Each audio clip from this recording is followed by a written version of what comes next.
isang eroplano na naglalaman ng mga notorious criminals.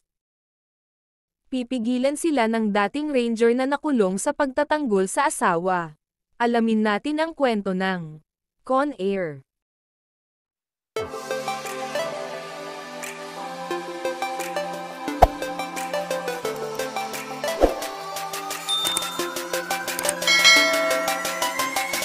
Si Cameron Poe ay isang United States Army Ranger. Habang ito ay naka-discharged ay pinuntahan ng asawa sa pinapasukang bar. Dito ay may mga grupo ng lasing na nanggugulo sa kanila. Pauwi na sila ay inabangan sila ng grupo at pinagpatuloy pa rin nila ang panggugulo sa kanila. Pinagtanggol niya ang kanyang buntis na asawa na si Tricia sa mga lasing. Aksidenteng niyang napatay ang isang lalaking customer at nahatulan siyang makulong ng 10 taon. Sa kasalanang pilit na pinaamin sa kanya ng isang hurado. Habang nasa bilangguan, ay nakikipag-usap siya sa kanyang asawa at anak na babae, upang mapabuti ang kanyang sarili. Makalipas ang 8 taon, nabigyan ng parol si Poe at binigyan siya ng pansamantalang paglaya. Nakatakdang na siyang ilipad pabalik sa Alabama sa parehong araw ng ika-7 kaarawan ng kanyang anak na si Casey. Inayos ni Poe ang kanyang pagsakay sa Jailbird, isang C-123 na eroplano. Kasama dito ang kapwa niya bilanggo na si Mike Baby O. Odell. Ginamit din ang eroplano ni U.S. Marshal Vince Larkin upang dalhin ang ilang high-profile na kriminal sa isang bagong Supermax na bilangguan. Kabilang dito si William Billy, alias Bedlam Bedford, na nahatulan ng pagpatay sa buong pamilya ng kanyang asawa matapos niyang mahuli siya sa kama kasama ng ibang lalaki. Si Nathan alias Diamond Dog, isang itim na supremacist na binomba ang isang pulong ng NRA. Johnny Baca, isang serial rapist. Si Joe alias Pinball, at marahil ang pinakamarahas na kriminal sa sistema ng kulungan, si Cyrus alias The Virus. Siya ay may kasong pagkidnap, pagnanakaw, pagpatay, at pangingikil. Ginulpi ang 11 bilanggo. Nagudyok ng 3 kaguluhan sa bilangguan, at 2 beses na tumakas mula sa bilangguan, at mahilig magyabang na mas marami siyang napatay na lalaki kaysa sa sakit na cancer. Bago ang paglipad, nilapitan si Larkin ng ahente ng DEA na si Duncan Malloy, na humiling na ilagay ang undercover agent na si Willie Sims sa eroplano upang makakuha ng karagdagang impormasyon mula sa drug lord na si Francisco Sindino. Pumayag si Larkin ngunit sinabi nito na sasakay ang ahente ng hindi armado. Nagawa pa rin ni Malloy na mabigyan si Sims ng baril sa panahon ng boredom patdown. Di pa nagtatagal pagkatapos lumipad ang eroplano, sinimulan na nina Jones at Cyrus ang kanilang planong pagtakas. Gamit ang maliit na stick ay nagawa nilang tanggalin ang mga posas nila. Si Pinball Parker naman ay sinunog ang katabing bilanggo gamit ang gasolina na itinago niya sa kanyang bibig para ma-destruct ang mga bantay. Mabilis na pinasuko ng mga bilanggo ang mga gwardya at nagtungo si Cyrus sa pilot room at mabilis na pinatay ang co-pilot na lumabas upang ayusin ang kaguluhan. Kinuha ni Cyrus ang pistol ng co-pilot, pagkatapos ay mabilis na kinontrol ang piloto upang pigilan na mag-ulat ng kaguluhan, at sabihin sa susunod na control center na may maliit na kaguluhan na nangyari ngunit nasa ilalim ng kontrol. Pagsasamantalahan sana ni Johnny Baca ang Lady Guard, mabuti na lang ay nagawang may pagtanggol siya ni Poe, at kinatigan siya ni Cyrus. Habang pinapakawalan ni Pinball ang mga bilanggo, ay hinestage siya ni Sims, at nagbanta kay Cyrus. Sinubukan ni Poe na pakalmain si Sims, dahil nasa dehadong kalagayan ito. Ngunit hindi pinansin ni Sims ang payo ni Poe at napatay siya dahil sa destruction. Pinamahalaan ni Cyrus ang iba pang mga bilanggo upang maghanda para sa isang naka-schedule na landing sa Carson City upang matugunan ang kinakailangang bilang ng mga bilanggo na ililipat. Ipinaalam ni Pinball kay Cyrus na ang ilan sa mga bilanggo na nakatakdang bumaba ay napatay.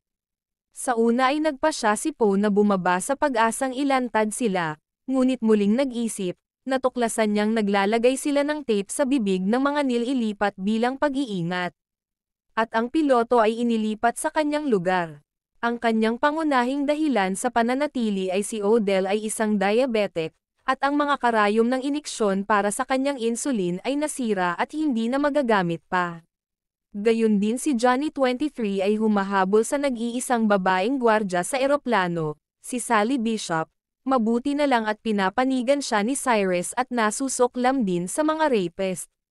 Sinabihan niya si Johnny na papatayin kung tatangkain niyang halayin ang gwardya. Nakita ni Poe ang isang recording device sa katawan ni Sims, inilipat niya ito sa isa sa mga gwardya na pinalitan ng mga patay na bilanggo, umaasa siyang maakit nito ang atensyon ng mga gwardya sa bus ng bilangguan.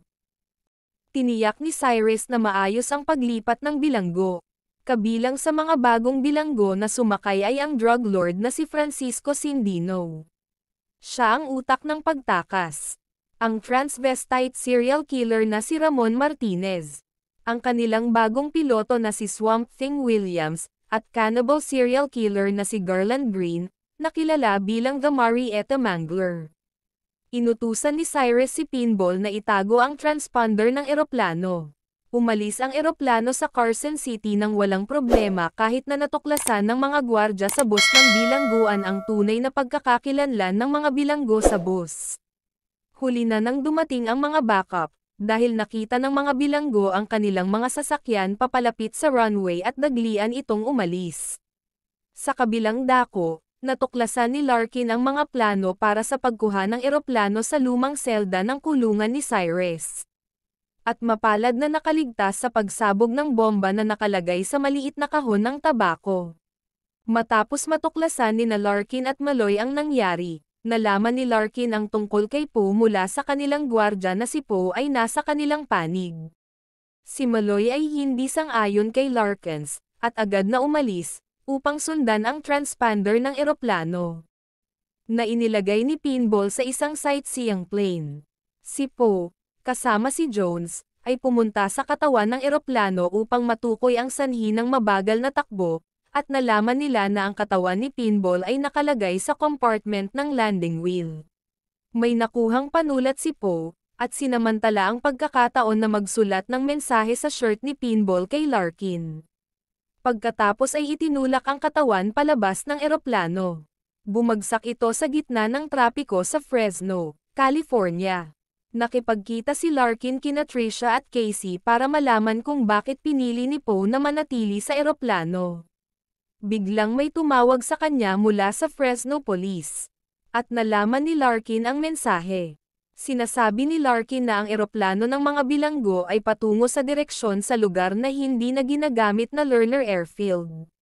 Dahil hindi makumbinsi si Malloy sa impormasyong na ito sa radyo. Hiniram niya ang Corvette ni Malloy para makarating sa field bago lumapag ang eroplano, pagkatapos ay tumawag sa National Guard, at iba pang puwersa upang tumulong sa pag-secure ng airfield. Nabasa ni Bedford ang liham na parol ni Poe sa mga personal na gamit niya. Upang panatilihing lihim ang kanyang pagkakakilanlan, napatay niya si Bedford sa kanilang tunggalian.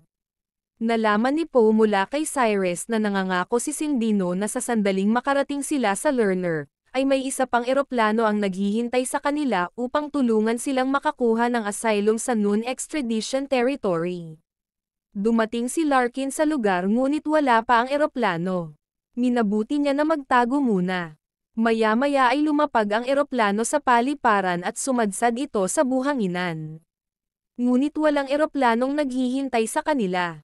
Habang ang iba pang mga bilanggo ay pinilit ni Cyrus na alisin ang mga tumabong buhangin sa eroplano. Pagkatapos bigyan siya ng babala ni Poe tungkol sa pagtitiwala kay Sindino. Ginalugad ni Poe ang paliparan upang subukang maghanap ng insulin para kay Odells. Napapunta na sa diabetic shop. Nadakip si Poe ng mga alapores ni Sindino. Iniligtas siya ni Larkin. Sandaling nagkita at nag-usap ang dalawa, at umalis si Poe para maghanap ng karayom sa iniksyon. Lumayo si Sindino mula sa iba pang mga bilanggo upang sumakay sa kanyang eroplano at pinaalis ang kanyang piloto. Nagawang pigilan ni Larkin ang eroplano at nag-crash. Nilapitan ni Cyrus ang taksil na si Sindino, at naghagis ng sigarilyo sa tumatagas na gasolina mula sa eroplano ni Sindino. Nasunog si Sindino kasama ng kanyang eroplano. Nag-set up sila Cyrus ng isang ambush trap para sa mga puwersa. Matagumpay niyang nagawa ito. Tumulong si Larkin para pigilan ang mga tropa sa pagkaubos, sa pamamagitan ng paggamit na lumang araro upang gawing pansamantalang kalasag na hindi tinatablan ng bala. Si Poe naman ay nakahanap ng isang injection needle at bumalik sa eroplano upang ibigay kay Odell, at nagawang pigilan si Johnny sa tangkang panggagahasa kay Bishop. Habang nalampasan ng mga tropa ang bitag, bumalik sila Cyrus at ang natitirang mga bilanggo sa eroplano. Nakita niya ang patay na katawan ni Bedford.